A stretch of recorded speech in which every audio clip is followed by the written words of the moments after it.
ॐ भूर्भुवः स्वः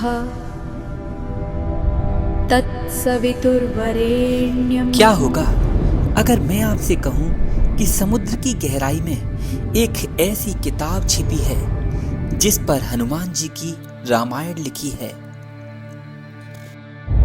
और एक ऐसे महायोगी जिन्होंने अपनी आंखों से उसे समुद्र के अंदर से ही पढ़ लिया।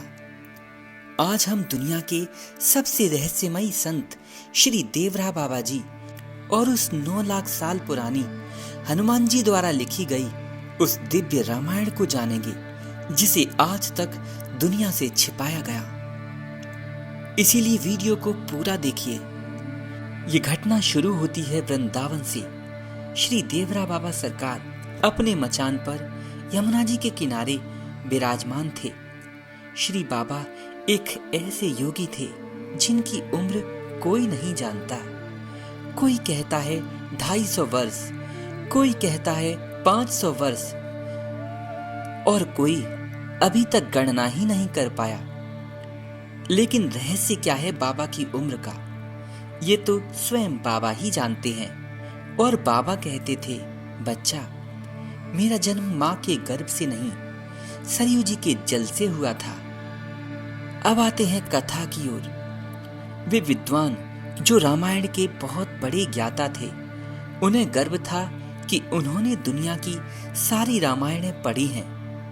लेकिन जैसे ही उन्होंने बाबा को वे रामायण के श्लोक सुनाना शुरू किए, बाबा मुस्कुराए और बड़े प्रेम से सुनने लगे। इतने में बाबा ने कहा, अरे बच्चा, अब कुछ श्लोक तुम सुनो। और बाबा ने कुछ सुंदर श्लोक उनको सुनाए। बाबा के मुख से वे श्लोक सुनकर वे हतप्रत रह गए और बोले, बाबा, मैंने लगभग सभी रामायणों का पाठ किया है।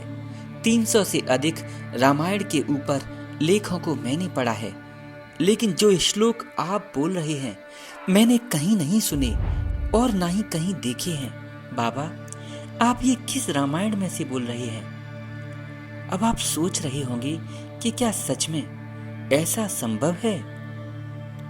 श्री बाबा ने वो श्लोक कहां से बोले?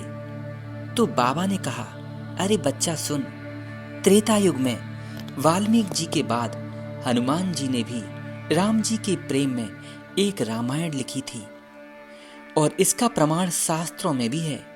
प्रमाण नंबर 1 अध्यात्म रामायण और आनंद रामायण में ये वर्णन है कि जब रावण का वध हुआ था और अयोध्या में वापसी के बाद हनुमान जी भगवान की भक्ति में तल्लीन थे, तो अपने अनुभवों को विशाल शिलाओं पर लिखने लगे थे। प्रमाण नंबर 2 उसे हनुमत रामायण कहा जाता है।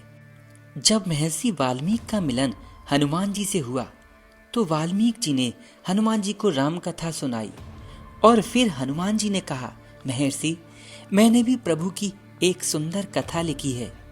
और हनुमान जी अपने द्वारा लिखी उस रामायण का बड़े प्रेम से वर्णन करने लगे। उनकी आंखों में आनंद के आंसू आ गए। हनुमान जी की सुंदर राम कथा सुनकर वाल्मीकि जी के मन में आया कि अगर हनुमान की कथा इतनी सुंदर है, ये जगत में आ गई, तो मेरी कथा को कोई नहीं पूछेगा। सिर्फ ये विचार आया ही था कि हनुमान जी ने उनका मन पढ़ लिया और बोले, ऋषिवर, आप चिंता मत करिए, आपके राम काज में मेरी कथा वादा नहीं पड़ेगी। और उन्होंने उन भारी शिलाओं को कंधे पर उठाया और समुद्र में विसर्जित कर दिया। हनुमान जी का ये त्याग देखकर वाल्मीकि जी को बड़ा दुख हुआ।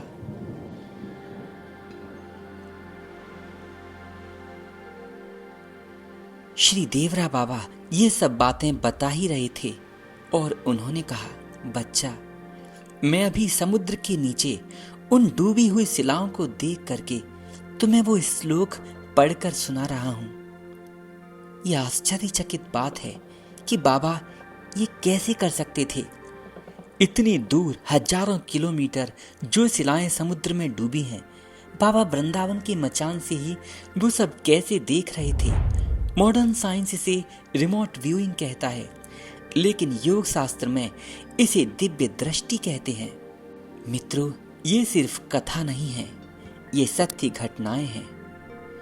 पुष्पक विमान और श्री राम सेतु के ऐसे कई अवशेष बताते हैं कि वो सभ्यता आज से लाखों साल पहले की है। समुद्र विज्ञान, जैसे द्वारका नगरी समुद्र के नीचे मिली, वैसे ही हिंद महासागर में ऐसी कई चट्टानें मिली हैं जिन पर नक्काशी के निशान हैं। भारत के बड़े बड़े राष्ट्रपति और प्रधानमंत्री बाबा के दर्शनों के लिए तरसते थे, क्योंकि वे जानते थे बाबा कालजयी महायोगी हैं जिनके लिए कुछ भी असंभव नहीं। वे जो चाहें सो कर सकते हैं। लेकिन बाबा कभी इनका प्रचार और प्रसार नहीं करते थे। बाबा चमत्कारों का दिखावा नहीं करते थे। वे हमेशा भगवान की भक्ति करने का और गाय की सेवा करने की यही आज्ञा देते थे। जय श्री राधे। अगली बार फिर मिलते हैं नई वीडियो के साथ। तब तक के लिए श्री हरि को मत भूलिए। राधे राधे।